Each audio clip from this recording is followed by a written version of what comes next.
Melissa Norris here. You're listening to the Dragging Alaska podcast, where David Bays and I sit down with candidates running for governor, Senate, and House to talk about one issue: trawl fishing in Alaska.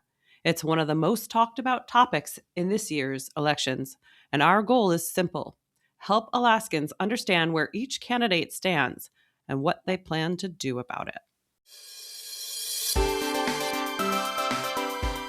We are joined today with our guest, Tom Begich. Tom is one of our gubernatorial candidates for the 2026 Alaska race for governor. So we want to talk to as many candidates as would like to say something on the subject of trawl fishing in Alaska. We have a bunch of questions for Tom. We'd also like to get to know him a little bit because we think maybe a candidate or two might have something to say about trawl. So, Tom, first, tell us, what do you fish? I do. I mean, my best way of fishing, though, let me just tell you, is I have friends who are really, really good at set netting, really, really good at sport fishing. And I actually have significantly more success with them, and I was never very successful at fishing myself, to be fair. And recently, Nat Hertz, he's a writer as well. He asked, what's the best way you prepare fish? And I said, my best way of preparing fish is having my brilliant wife, Sarah Sledge, make another one of her great inventions when it comes to fish. So she has everything from king salmon and copper reds that she does, and marvelous stuff. But that's my bottom line is, but I also get your magazine, and I have a little Airbnb, and it's also one that after we're done with the issue, we provide it to our guests when they come to visit. So it's very informative. All right. Tom just got my vote. All right. Nicely done, Tom. We can wrap it up here. No, all right. Thank you for that. Yeah. I mean, talking about eating fish in your household is what we all can relate on, right? That's what we're all here for. So, well, I will say that when I was younger, we were raised on a lot of fish product, but most of it was shipped in from Seattle. You may recall that back in the day. And, living here in Alaska, we'd get, it wasn't fresh fish per se, in the urban areas. We were getting it shipped back to us. And after a while, you could get tired of it, because you're a kid and every third meal or second meal is fish. So my wife reintegrated me into fish in a really, really good way. So, yeah. Excellent. Anyway. Yeah. It's amazing what you can do when you start with such a quality product and how delicious it can be on the table. I'm all about that. I know. Imagine David is too, as a charter captain. David, how important is meticulous fish care on your boat? Yeah, it is pretty important.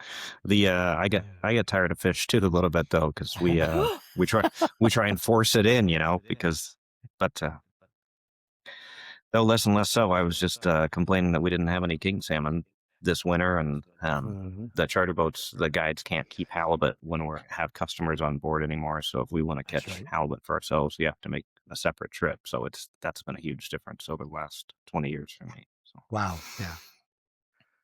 Well, that can be addressed, Excellent. Mm-hmm. Yeah. And that's time you generally don't have to give during the season. Yeah. Yeah, for sure. Yeah.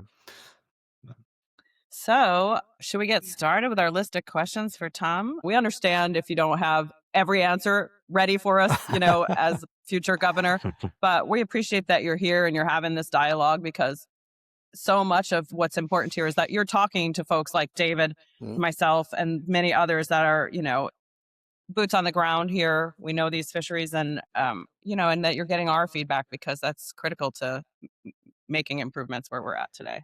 Tom had released a video on kind of his plan for trawl and where he saw himself going as governor. Should we give him a second to kind of cover that before we get into the question list? Tom.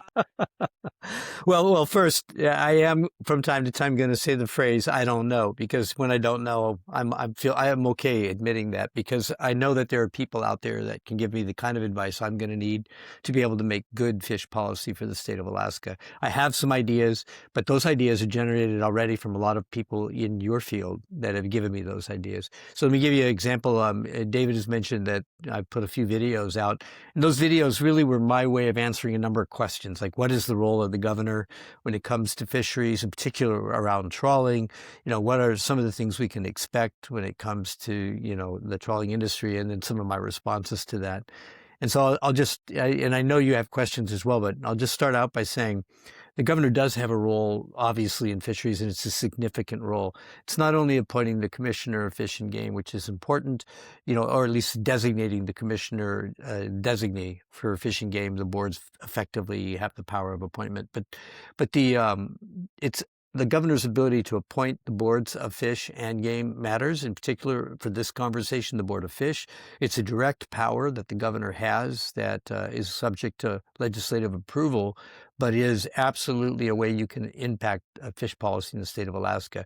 So instead of doing what we've done in the past, which is parcel out those appointments to appease user groups, I think the best way to do it is from a more scientific basis, so that there's not designated seats, but there are responsible people who will actually take into account how we bring our fish home in Alaska, because that is the fundamental question the next governor is going to have to answer, because we aren't doing it today. We aren't bringing our fish home. And because we're not bringing our fish home, we're losing our subsistence fishery, our sport fishery, which we just heard that from David, and also we're losing our commercial fishery. And these are not just critical employment elements for the state of Alaska, the survival elements as well. So from my perspective, the number one priority for the next governor must be to set a policy of how we're going to bring our fish home and how we're going to prioritize Alaska's reach beyond the 3-mile limit to ensure that that happens. So that's kind of one of the things that the governor could do through the Board of Fish. But also through the North Pacific Fisheries Management Council, you have the ability to hopefully, over the time you're there, to appoint a majority of the seats on the board. And we don't consistently provide a policy for that, for our Alaskan members of that board. Once again, there's efforts made sometimes by the federal appointees that, we put our recommendations up as governor, but the federal government, the Department of Commerce, makes that decision as to who gets, the secretary makes that decision as to who gets selected. My approach would be slightly different, would be to ensure that the 3 or so nominees we're putting up for any seat, that they're people that we have agreed will carry forward that Alaska fish policy, so that there's consistency all the way to the top of the chain. So you have North Pacific Fisheries Management Council appointees, you have the appointees to the Fish Board, and ensuring that they are consistent in their approach to bringing our fish home. And then finally, the last piece is we have regulations on the books, but we don't fully enforce them. Where they are ambiguous, they should be more clearly defined. And where we can, we must pay for the enforcement necessary to ensure that our non-Alaska-based fishers are abiding by the very regulations and laws we've written. And if we find that we have a fish board that isn't willing to do it within Alaska waters, then we have to go a political route. But my goal is to try to have smart, scientifically based folks drawn from the actual gear. Like David, you're an example of a person who works the gear and has a science degree.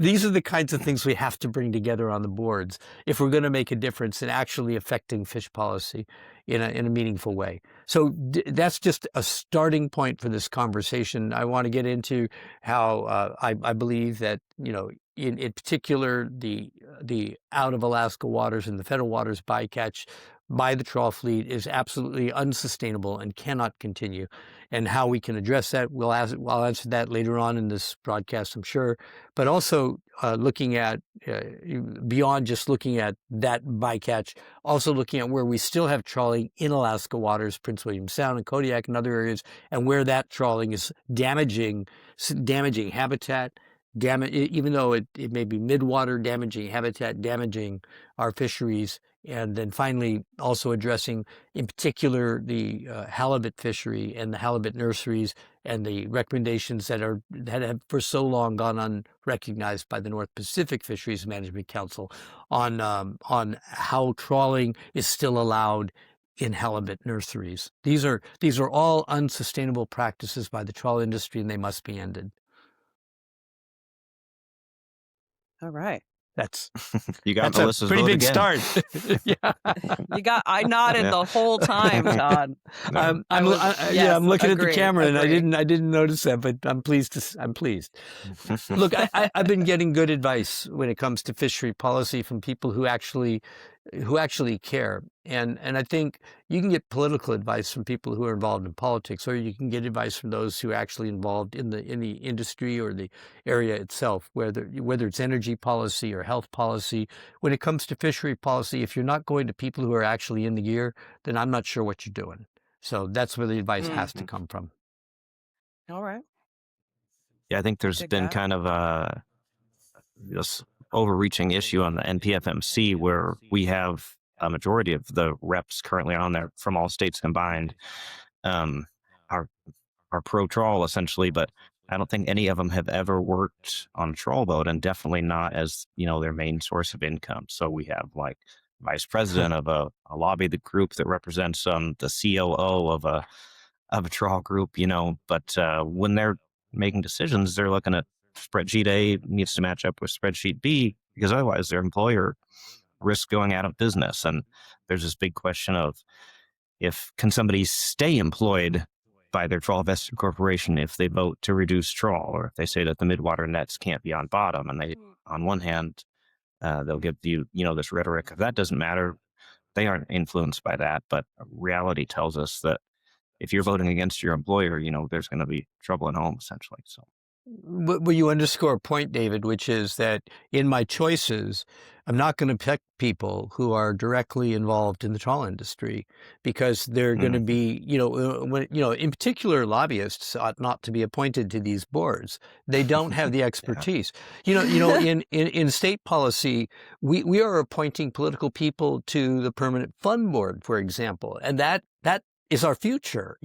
Why would you appoint somebody who doesn't actually understand the very field that you're involving them in, but you're picking them because they're connected to somebody or they're employed by somebody?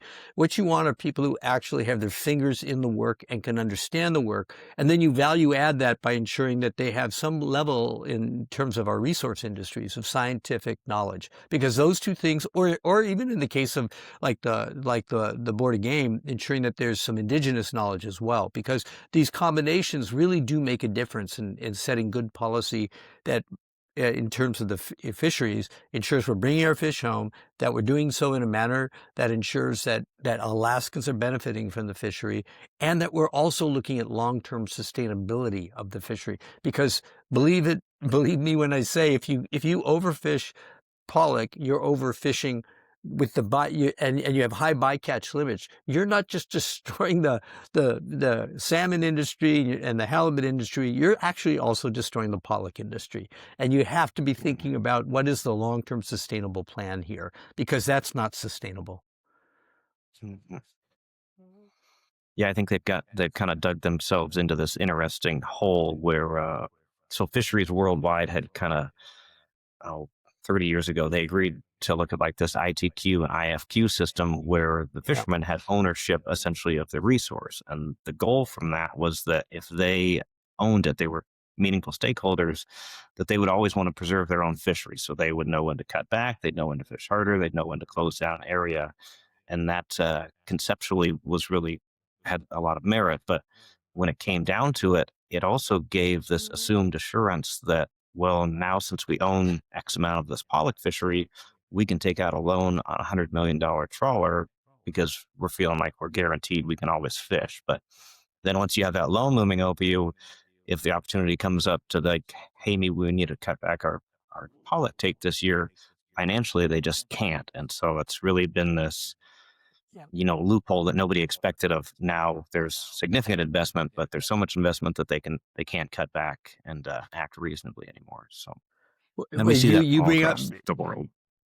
Well, it's across the world. Here we could do something about it. The state does have a role in these kinds of things where we literally could do some kind of a buyback program that would allow, if you will, relief. So, I ran into folks. I was out in Bethel not too long ago, and this conflict is real in Western Alaska. This is a real deal where at one hand, you're beholden to your payments, and so you're going to go out and harvest. On the other hand, now you can't harvest your own subsistence fishery. And so these are folks that do both commercial and subsistence fishing. And so you're stuck in this between your cultural value and, wanting not to end up at the bankruptcy. The state has a role there. And it's not a very expensive, necessarily not a very expensive role. It is a role where we have the opportunity to provide some relief and maybe some transition for folks who've been trapped in this model. But you know what that requires? It requires you going in and working with those communities and saying, tell us what would make this work for you, both as a member of your actual village or town and as a person who's conducting a subsistence lifestyle, as well as a person who's conducting a commercial fishing lifestyle. How can we make this work for you? I don't know of any initiative that's gone forward, and maybe you guys do, where that question has been asked and where the solution has been then acted on by either a local or, in this case, a state government. That's an area that I would prioritize. Yeah, and I think the other. Sorry, Melissa, we're overriding your question list. But you're good until you need a question. You're good. All right. I think one of the other. I think one of the other things that's kind of boiling in the background is this. So there's this issue of CDQ groups, these community development quota groups. They're within 50 miles of the Bering Sea, and when all the Bering Sea fisheries were rationalized, Ted Stevens had this plan that he didn't want all the fish and money going straight offshore. So he said, hey, we're going to set aside 10% of the stocks of all these fisheries, crabbing, halibut, black cod, pollock, flounder, whatever, and give it to these communities so that they'll always be this Alaska first investment, essentially. But one of the interesting things was they gave them this 10% quota of the fishery, but they never created a mechanism for them to sell it. So, which was good. It would have been short-sighted that the first guy that had it said, let's get rid of it. And then they lost fisheries. But on the flip side of that, now they're in kind of this use it or lose it scenario where they can't really get out of it. And as the crab and halibut and everything else has dropped, that's left them with this trawl quota that is their main fishery, and even if they wanted to get out of it, they can't, essentially. So that's an interesting thing. And that's where, coming back to what Tom had said, some of the buyback conversation starts to come up, but that might be a federal thing. Well, you could do that, but you're right. So with the IFQ issue, you're talking about individual and the individual ownership of the, if you will, the individual ownership of the fishery. With the CDQ, you're talking about the community ownership of the fishery. Both of them should be eligible for buyback, but it's federal level, I believe, with the CDQ, isn't it, David? Am I wrong about that? Yeah, it's a federal program through Magnuson Stevens, and I think that would be where the money was too. We don't necessarily want to put the state on the hook for that, but it's a federal. But you could set the policy at the North Pacific Fisheries Management Council, and that would be where you'd set the policy so that there's at least some opportunity of relief, and that would help solve the issue to some degree. But these are the unintended consequences of good intended bills. We often don't, when we promulgate new legislation, we don't often think about what those unintended consequences might be. And that's why if you're actually talking to the people who live in the community, you can get to a place where you can identify, okay, this was not what we expected, or we've alienated a series of with the IFQs, we've alienated a series of these, our sales processes, remove them from the hands of our own Alaskan citizens in these cases, in some of those cases.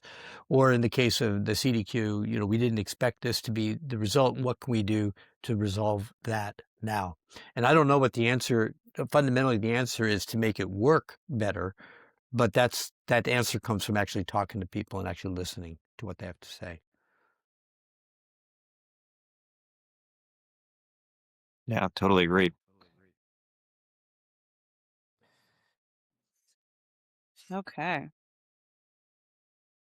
Gentlemen, we've got to address the issue of midwater trawl versus bottom trawl and how to make reform there. But before I do that, Tom, this is an aside question, which may get edited out. Okay.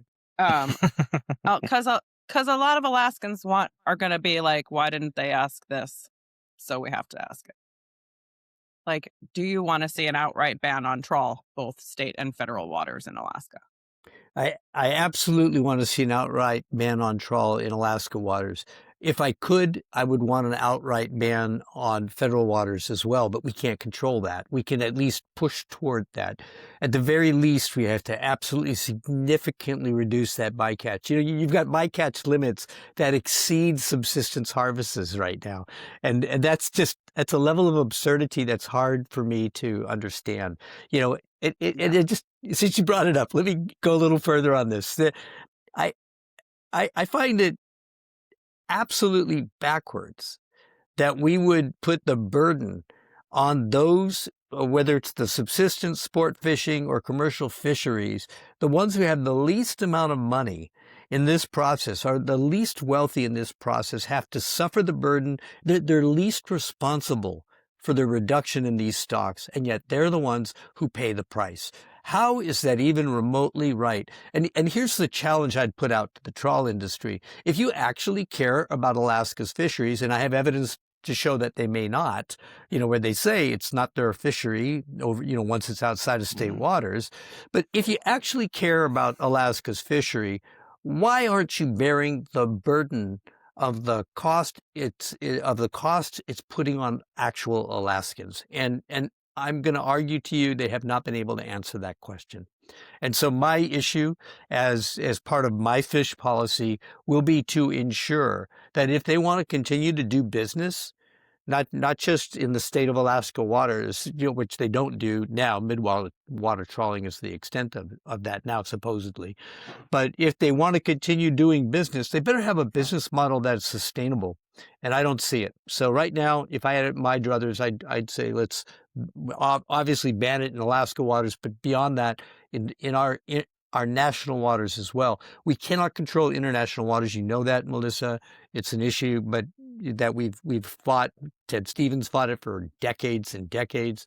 It's been around forever. You know, overfishing exists everywhere, but we have to directly address the trawl industry that operates in our waters and say, there is no future with what you're doing. What you're doing is an error, and you must correct your error. And if you're not willing to do it, we'll do it for you. Well, I would venture to guess that part of the problem is they think they're making corrections and they think they are what their science, they speak that their science I've heard it. attests to the sustainability. So I- I don't I've- know what to do when you're talking to I- a brick wall like that. I just don't know what to do. You say we're going to ban trawling. That's what you say, because and then you appoint a council board, council members that will enforce that request and do so aggressively. Look, Yeah. it's easy for us to argue the science back and forth, and your scientists you paid for it, you know, are meaning them, the scientists they paid for Right. will give them the argument they want. You know, that's what a Right. consultant does. They give you the argument you want. At a certain point, the facts, it's like the reality of this weekend in, you know, that weekend in Minneapolis where the films that we saw were very different than the words we were hearing. Well, the same goes here. If you're literally saying our science says it's sustainable, and yet we've shut down fisheries in the Yukon because of your overfishing and bycatch, at a certain point, it's ludicrous, and you have to take action. You know, that's why Senator Cronk introduced the bill he introduced, you know, in terms of an outright ban on all trawling in Alaska waters. But is it the best solution to always go to the political response first? No, give people a chance to do the right thing, and if they're not going to do the right thing based on the science, based on the expertise, then that's your plan B, because you're going to have to enact some kind of legislation to do so. And remember, with federal law, that means looking at the Magnuson Act again. You're going to have to go to the Magnuson-Stevens Act and look at reopening pieces of that to specifically address these issues if they're not going to be self-corrected. But you have to put a timeline on the self-correction as well, because we're running out of time if we haven't already run out of Yes. time. So those are the Yeah, kinds of that's things I what- would push. That's what concerns me with not going the political route directly right away. Just giving them a chance to prove it. Yeah, I'm. Yeah, You know, and there's. Go ahead, David. Oh, sorry. And I think the two kind of intersect. So I think the governor has to understand the power that he has, especially through his Department of Fish and Game commissioner, to get on the Yeah. NPFMC and make motions with the assumption that the other Alaska representatives will follow that lead, because that's the will and the request of Exactly. the Alaska governor. And they could get on. I mean, the ADFG commissioner could get on there and say, hey, I want a ban tomorrow. The Alaska reps could vote on it. Then it goes to the Secretary of Commerce, and the Secretary of Commerce probably ain't going to sign off on it. But it does start the conversation. And the thing that has frustrated me for so long is that we have all our reps, even now, just terrified that they would put something forward to the Secretary of Commerce that limits trawl, and the Secretary would say no. And they say, oh, if he's going to say no, well, why would we even talk about it? But that's not how politics works, and that's not how political progression and cultural progression goes for it. It just has to be started. You never start negotiating from your lowest position. That's just bad negotiation to start with. For when I got elected to the Senate back in the day, I said we're going to have universal voluntary pre-K in every school in the state, and everyone said no, you won't. And I proposed a bill, and the bill didn't get a hearing, and everyone said, "See, we told you it wouldn't happen." I said, "But I put the bill forward, and I put that bill forward every year until by 2022 we passed a law that will ensure that within the next 2 years or 3 years we will have universal voluntary pre-K in every school." Why? Because by putting the bill forward, you force the conversation, and that's what you're talking about. You cannot be afraid. You know what frightened me was, I think it may have been, I can't remember who told me this, but the Halibut Commission stopped recommending that trawlers. They stopped their multi-decade recommendation that trawlers not fish in halibut nurseries because the council never responded to that request.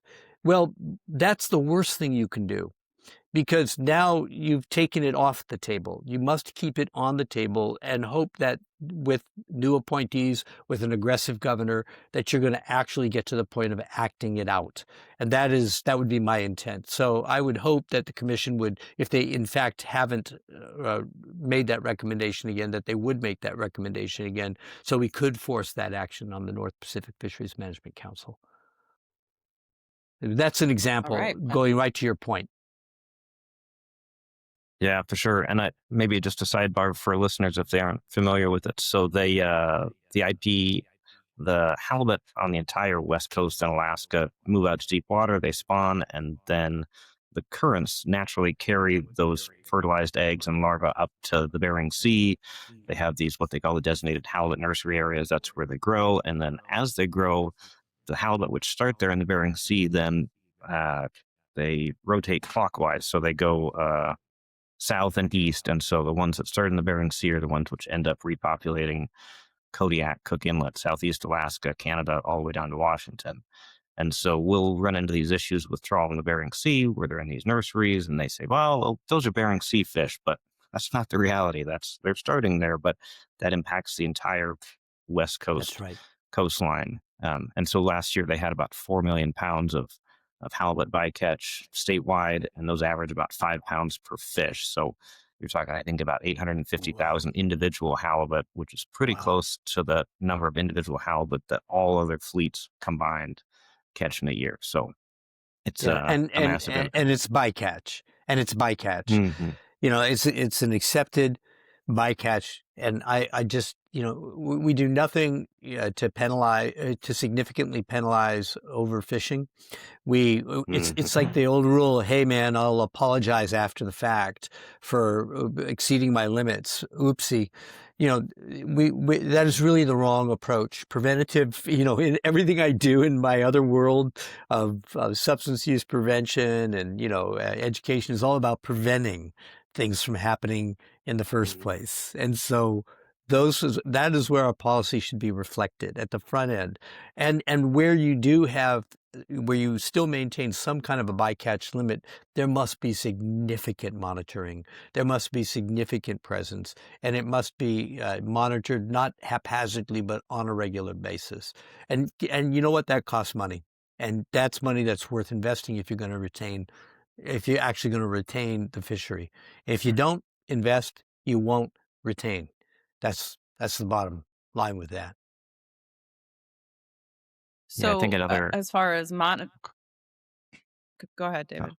I'll jump in after. I was just going to say, I think another interesting sidebar on that is that there's a big public misconception on what a fisheries observer is or what their role is. And so we have trawl and NOAA and even our state government at times boasting essentially that how dare you talk badly about these trawlers? They have 100% observer coverage or they have 200% observer coverage. But the public perceives that as that, okay, there's somebody on this boat and they look at every fish that comes by. If the trawler brings in 1 million pounds, then every fish in that 1 million pounds has been looked at. But that's really not the role of the fisheries observer. Their main role is scientific data gathering. So say the net pulls in 200,000 pounds of fish. They have this plastic basket. They dip out 50 pounds, and then they start to measure the fish. And they look at the composition. Maybe there's one salmon in there, and they extrapolate that out to the rest. But the majority of the time, their head is down, and they're taking scale samples, genetic samples, stomach samples. So that can be, we just see that played against us of there again, this, we almost get penalized for even asking the question or doubting because they say there's somebody on there 100% of the time, but that person's not in law enforcement and they never were meant to be. So. Yeah, they're doing scientific observation, essentially, setting they're setting standards, marks, etc. But they're not there to enforce. They don't have enforcement authority. Is that not correct? That's totally correct. So, and that's and it's it's not practical that they would all have law enforcement. Of course not. Of capability, course not. But it wouldn't be safe. Yeah. Of course we just not, need an acknowledgement that the system can be gamed essentially, or that it's not as airtight as they would make it out to be. I think that's what gets us is we have all these problems, and then they say, but we had observers on the boat, but the observers aren't necessarily reacting to what the problems might be. So. And David, that's why you go back to, all right, so instead of us debating whether you do or don't have observers, let's go to the heart of the problem or the course of the problem, the source of the problem, and let's actually resolve that, which is that the bycatch, without doubt, the bycatch limits are too high to start with. They're just too high. And it makes no sense because, as I said earlier, we're the ones suffering for it. It's Alaskans. They don't shut down the trawl industry when their bycatch is exceeded. They shut down our fisheries at home. And that is absolutely backwards and cannot be the way we manage this fish policy. It cannot be. It's at least not in Alaska interests. And whether or not our federal delegation will ever get around to that may require us to change out our federal delegation. And I'm all in favor of that. At least this election cycle, I wouldn't mind seeing a little change out because it would make a difference in terms of whether or not we actually have consistent policy that supports our Alaskan fisheries. I agree with that. Can I get a mini education on state fish taxes and how that all works? And who wants to teach? I'm gonna give that one to David because I actually don't know. I don't know. He has to pay them. So because really what I want, because people are going to ask, okay, yeah, we need more observer coverage. We need actual enforceable action here, but who's going to pay for that? Like we have a state budget that's already in trouble. So what is it? What though? kind of is it though? So you see, this is the issue that I always come across. I served in the legislature for 6 years. I don't believe that there's an issue with the state budget. I think that's a myth, Melissa. It's a myth because we leave money on the table every single year with the state budget. Just really quick example. The governor's veto of the internet fee was sustained. That's a $35 million fee that we should have been collecting annually. 36 other states do, but we don't collect it. That's $35 million we've left on the table. Hillcorp, when it purchased the assets of BP, British Petroleum, took $100 million off our corporate income tax rules that day, the day they made that purchase, because they're an S Corp. If you got rid of that exemption, there's a bill to do so in the legislature now. Today, we know that that's worth closer to $150 million. I just gave you $185 million to spend, of which about $2.5 million could be spent easily on enforcement actions within this fishery without making a dent in that. Now there's a third. You could also reduce the oil and gas tax credits we give to Cupperic, Alpine, and Prudhoe, the three largest fields, not the rest of them, just those three. And that's another $250 million we've left on the table. That's why the governor has proposed an increase in oil and gas taxes because he knows he can get it because they're afraid of losing their tax credits. And here's the thing about all that. That's $500 million I just described to you. So when people come to you on this broadcast or others and tell you we don't have any money, I would ask you to consider asking them, why is that? Because the fact of the matter is we do have it. And we not only have it, we should be using it to do exactly these kinds of things that actually preserve jobs for Alaskans, ensure we're bringing our fish home, ensure that we're providing education where we need to provide education. All those, I know this isn't about all those other issues, but it is about all those other issues because they're all connected. So I just had to say that when you say that the observer thing, literally the money is there, but there's got to be a will and a willingness to actually do it. Yeah, I think that's a great point, and that really puts everything into perspective with trawl. So we look at the taxes. I'm not a tax guy, but it's always ironic to me how much money we get from oil and gas and how highly regulated they are. They're such a big part of our economy, but we never hesitate Exactly. to regulate them more. Or if the pipeline spills a single drop, it could be shut down, or if there's a sheen in the water, they're shut down. And that's our cash cow. We need them. We want to protect them. But then it comes back to, so here's our original question on taxes on trawl, is that for the fish which never make it onto shore in Alaska, which is the majority of the factory trawl catch, they have to pay what's called the State of Alaska Commercial Fisheries Landing Tax. And that gets taxed at about 3.5%. And so the pollock industry in particular, there's multiple trawl groups, but pollock of late has been boasting that they pay $21 million a year in this commercial fisheries landing tax to Alaska. But if you split that up between the 730,000 residents of Alaska, that's, I think, $28 per person, which isn't even enough to buy a pound of king salmon, So the hypocrisy of That's this. a great analogy.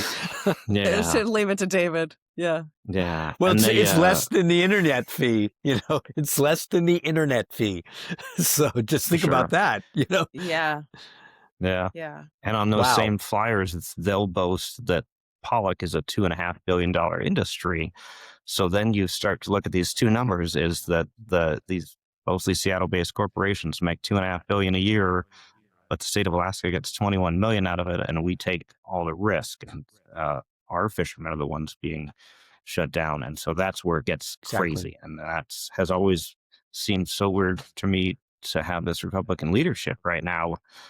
That, I don't know, in high school, Republican was state rights first. Like, that was what we do, is we beat back the federal government, because we want state rights and state control. But on this trawl issue, everybody just flops upside down and says, yeah, take everything and give us nothing back, and that's Republican or Democrat. That seems insane to me. So. Yeah, politics changes over time. What was R becomes D, what becomes D becomes R, and things change, and the thing that drives that change is often people's interests and the way that they are, the way that the moneyed interests in particular influence policy. So, that said, what is our consistent bottom line? My ability to work with Senate presidents of the opposite party, of my party, I'm a Democrat, they're Republicans, but our ability was to find what our common beliefs were. And those common beliefs were effectively and essentially Alaskan. What is it that we do, number one, to protect Alaskans? Why? Because we believe in a constitution that says that's our priority. And it includes using our resources for the benefit of Alaskans, not for the benefit of Seattle. We have been an extractive state, whether it's oil and gas or fisheries, for our entire history. I mean, remember, fishing was our extractive industry for 100 years, for a century. That's what people extracted, the wealth they extracted from Alaska after gold was fishing. And so now it's oil and gas. And, the fact that we're an extractive economy is the opposite of where I want to go. I want to be more of what I call an attractive economy that says, hey, guess what? Alaska has a sport fishing industry, so come up to Alaska and fish. Or Alaska has a commercial fishing industry, so come buy Alaskan fish. Or Alaska has a strong subsistence lifestyle, so understand that we have preserved culture for over 10,000 years. These are attractive things that make people want to come to our state and participate in our state. But that's not what we do. We always seem to think that giving our stuff away somehow makes Alaska a better place to live. You mentioned oil and gas. They represent 30% of our income stream right now. The bulk of our income stream, thanks to foresighted leadership, comes from the permanent fund now. And that's a renewable resource producing capital that allows us to run state functions for the most part, 60%. And the remaining 10% isn't just the fish tax, it's every other little tax that we have on the books combined, because they're so small that they make virtually no impact on our budget. What was the number you gave again? 27 million is what they said? Is that the number? 21 million. 21, but when you divide it up, it's $27 a person, basically. $27 a person, $21 million in what is a $6 billion budget is literally nothing. That's just about a year of pre-kindergarten provided to Alaskans is what that represents. And that really is not a big price. We would give $170 million back to the oil industry on an annualized basis when we were giving them cash contributions. We give them 5 times what the industry is so proud to say they're giving to us. So think about that for a minute. It is true. One of the incentives that a governor could do is work with the legislature to make that for the trawl industry in particular, to increase that taxation, to make it a more responsible player in the field. But there's no penalty. There's no penalty for overfishing, really. I mean, there is a penalty, but there is really no penalty for overfishing that they can't absorb when they're taking in 2.1 billion annually. So you have to consider that in the process. Our way of punishing or acting on bad behavior must be reflective of a corrective. So it must be something that can actually correct the bad behavior. For sure. And I think, so we get down to all these regulations, and there's always this conversation of, well, what if they just donated the bycatch? Would that make it all better? But none of that gets fish back onto those fish are taken out of the spawning biomass, and so if everybody else is running out, whether they donate a 5-pound halibut somewhere, that doesn't fix the issue. I think that's a good thing that people need to acknowledge. Well, it doesn't put a fish on your deck, which is what you sell, and it doesn't put that same fish necessarily in the hands of a person on the Upper Yukon who can no longer fish. And I was in Fairbanks in December, and I talked to a guy who was hawking stuff at a Christmas fair, and I said, well, so what do you normally do? He goes, well, I used to be an Upper Yukon subsistence fisherman. I used to fish for my take and for my family, but I haven't been able to do that in 2 years, so I'm selling these goods here at the Christmas bazaar at the Carlson Center. And my perspective on that is, how is this possible? Going back to that initial question, how is it possible that we're not zealously fighting for Alaskans to have access to their own fish? And I've talked to other people about the process of habitat enhancement. We're talking about now going into the Lynn Canal and going across to a habitat area there where there's state land, to build a bridge that's going to go over to the state land, cut some wood so we can build a road up to some potential future mining operations. And yet that is exactly where the commercial and subsistence fishery is based. And so how does that even make sense when we could literally take the new carbon bills that we have? One of those carbon bills allows us to sell, carbon futures to people and to generate income from it. So you could literally, for the state's best interests, sell those carbon credits, bring money into those very communities where Klukwan and Haines in this example, and rather than speculate that there may or may not be a mine that will be probably maintained by a multinational corp employing people that aren't even from the local area. So one serves Alaskans, the other does not. But it's a state asset and a state resource, so we should be doing this kind of thing to protect habitat as well. That's the way I think about these things. I try to look at it comprehensively. How is it that we can make state policy constantly work horizontally instead of vertically, so that it's serving all these different interests. If you did that carbon credit up in the Lynn Canal, not only are you preserving subsistence lifestyle and commercial fishing lifestyle, but you're also bringing money into those local communities. So you're actually affecting substance use prevention, you're affecting education, you're affecting their economy and their ability to actually produce their own. Think about that for a minute. There are comprehensive ways to make fish policy work for the benefit of all Alaskans, and because you tie all these things together. And that's the way I want us to be thinking about how integral fishing is to a healthy economy, and more importantly, a healthy Alaska. So that's part of the way I look at this. Yeah, interesting. An interesting sidebar on that commercial fisheries landing tax, that 21 million, is that trawl has sued, I think, twice over the last 20 years to say that they shouldn't have to pay that at all because they're more They than don't 3 land. miles offshore. They're fishing in federal waters, and it's scraped through. It hasn't passed yet, but I mean, that's just really the mindset of this Seattle trawl fleet, is that even this pittance of $27 a person is more than we should have to pay. You know, just the entitlement of it is But they're paying for a study mind-blowing. to prove. But they're paying for a study to prove what the economic impact is on pollock fishery in Alaska. Which, Yeah.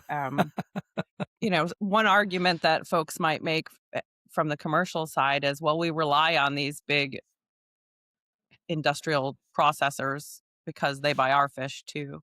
So Mhm. what do you I've heard have that. to say?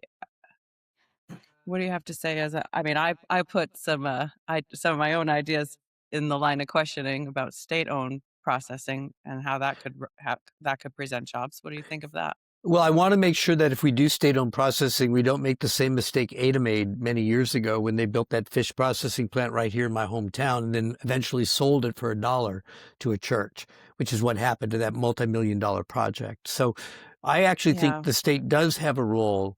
It does have a role in ensuring that its fisher population has the opportunity to have its fish processed by us here locally. But is that the state building those facilities, or is it actually the state working with interested communities? Maybe this is the answer for the CDQ question too, David, but working with interested communities and saying, let's use, as part of a buyback, maybe what we can do is develop some fish processing facilities with a combination of public and private capital, so that there isn't this situation we had with Ada where they created a public project and then they literally had no market for it. They didn't do the marketing for it. They priced themselves out of the market, so they eventually had to sell a processing plant that hardly worked at all. It's a church today. It's Change Point Church in Anchorage. So if you think about that, the way to do that, Melissa, is you sit down with those who are actually working in the field, those who work with the gear, and you say, would this make sense? And if so, where should we be locating these facilities? That'd be your first question. But we haven't done that analysis. Well, let's say we do that one. And then the second is, what level of interest do you want to have in this so that we can make this a public-private partnership? Ada's got the resources to make these kinds of things happen, but you have to ask those two questions. There's other things you can do as well to help mitigate costs for the fishing fleet. Like, if indeed our motor fuels tax is ever raised, you'd want to exempt marine motor fuels. You should also be allowing small grants to retrofit fishing vessels to ensure that they're a little bit more energy efficient, lowering costs wherever you can, because there's no reason why, if you can do it for a private business, you should be able to do it for a private business that happens to be on the water. So, those are some of the things you can do. But going back to your issue, if you're going to do state-sponsored fish processing, you have to do it with a marketing plan in mind. You have to do it by engaging local people so that there is an investment in that plan, that if it's an investment of shares or if it's an investment of cash, an investment that ensures that the project will continue and not become defunct a year and a half later and be sold to somebody who wants to set up a rec center or something like that. That'd be my approach to it. Don't make the mistakes of the past. Learn from them. Build a resource that makes sense. I think that way about the state oil industry too. Next time a company leaves the state, like BP did when ConocoPhillips does, don't let them sell to an S corp. Let them sell to the state. And then that way you're not losing all the tax revenue. You're improving the take because you don't have a profit that you're paying anymore. You're taking that profit into the state. So I'm not objecting to the state's engagement in the industry. What I am objecting to is myopic or misinformed state engagement in the industry. It must be informed by the industry itself. And when I say industry, I mean you guys, people who are actually fishing, who are Alaskans, who are doing the work.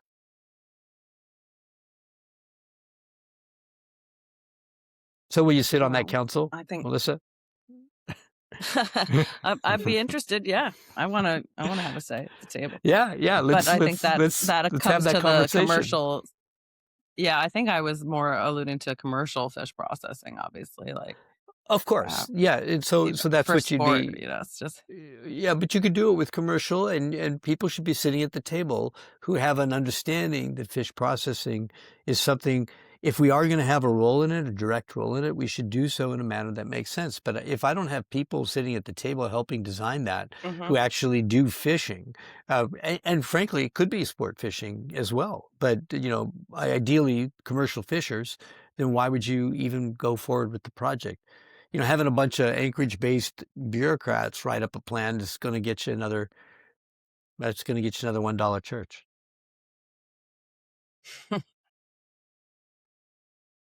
I think one of the concerns that's come up, I've heard other people say it as we, like talk about that state waters trawl ban, is that a lot of times, few select communities, so Dutch Harbor and Kodiak are majorly trawl run in the wintertime. That's what keeps their processing facilities going through the winter, or that's their claim, which I'm sure is valid. But they are quick to make this case that, hey, if we weren't trawling through the wintertime and keeping these facilities open, then in the summertime when the small boat salmon and halibut fishermen fish, who would they sell their fish to? But that, to me, kind of falls apart under scrutiny because trawl is relatively the new player in the room. And when we had abundant halibut and crab and everything else, processing places showed up and they processed that and sold it, and the free market took over and did its thing. But that's something I keep hearing come up, is if we lost these, if the processors couldn't do trawl, then they wouldn't buy the locals' fish, and there's this fear-mongering component of it. So. Well, that's resolvable just by forcing the conversation, David. You literally force people into a room to have that conversation and say, this is what I'm hearing. What are some of the solutions? I was down at Southeast Conference the other day, on Monday this week, I guess it was this week, or Tuesday. And my question was on the ferry system and the marine highway system and this whole issue of the dock in Prince Rupert. I was like, well, I don't know if there's a solution to this. And the folks I met with laid out 3 different solutions that nobody had asked. I guess people had asked them, but they presented 3 solutions to a problem I've been told was intractable. And all 3 of those solutions made complete sense to me, and they weren't any more expensive than the original thing that was on the table. So my pushback on people who would say that to you is to say, all right, then what's your solution? How could we do it if we didn't have a trawl industry? And let's think out of the box and figure that out. Because believe me, there's a solution out there. And it may include bridge loans. It may include some kind of operational structuring that is different. I don't know yet. It could include some kind of dual use, depending on how the facility is constructed. I don't know that yet, but until we ask the question, we cannot know the answer. And so I would take that one on with it, or at least my commissioner would, without hesitation. The idea that you would step into the breach there and say, then let's solve the problem together, because this isn't working. So we have to solve the problem. Staying the way it is isn't going to have anything here in the long run. So you won't even have pollock that you'll be able to process in this plant if we continue down the road we're going down. So that's not the answer. Let's come up with the answer. Yeah.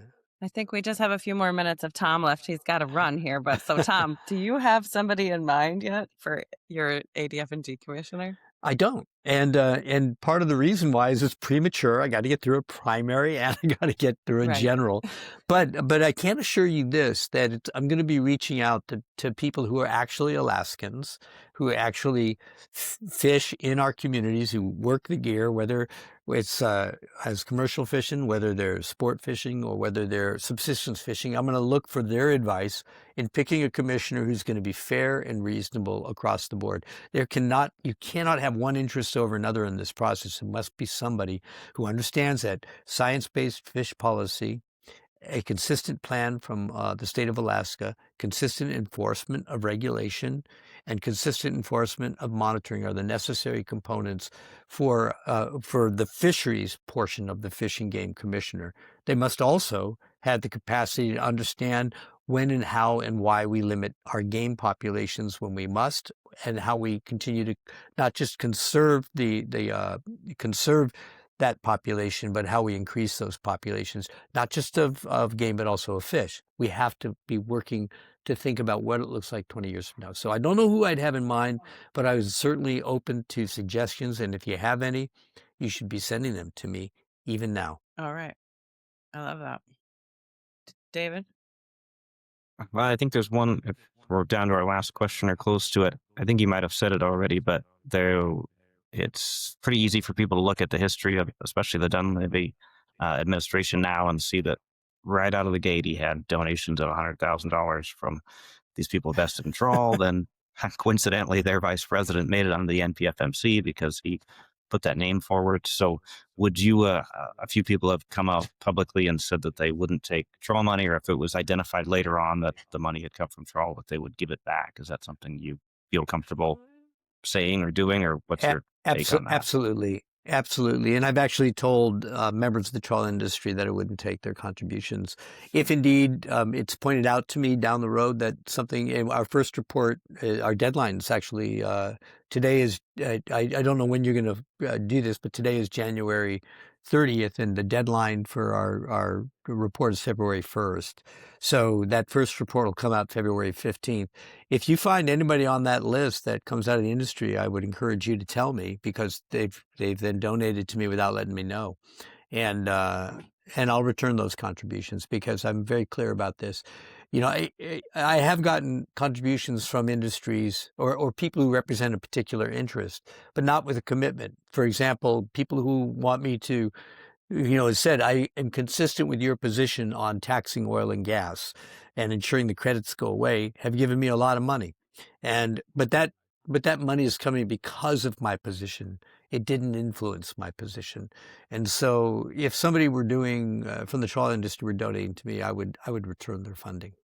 So Yeah, unequivocally. great to hear. Well, this has for me been super informative. I'm thrilled beyond belief that you've put this much thought into this issue this early on. I think that really bodes well for all of us in our future. So I appreciate that, Melissa. And, I also managed, I think you may have noticed, I interspersed a number of the other issues that I care about into this, affordable energy for our fishing fleets, ensuring that your fisher families have a good education system, including pre-K. These kinds of things matter to me too. I see them all connected. I appreciate the opportunity to be able to talk to you guys a little bit about this, and happy to come on anytime you like. yeah, I think the conversation's not quite complete, but there's more to come maybe in the future. I hope so. Well, thank you for David, the time. as always, thank you, Tom. David, thank you for being here. You're the best. Yeah. And you certainly know ins and outs of all of it. So super grateful for your participation. And Tom, good luck. Thanks for everything.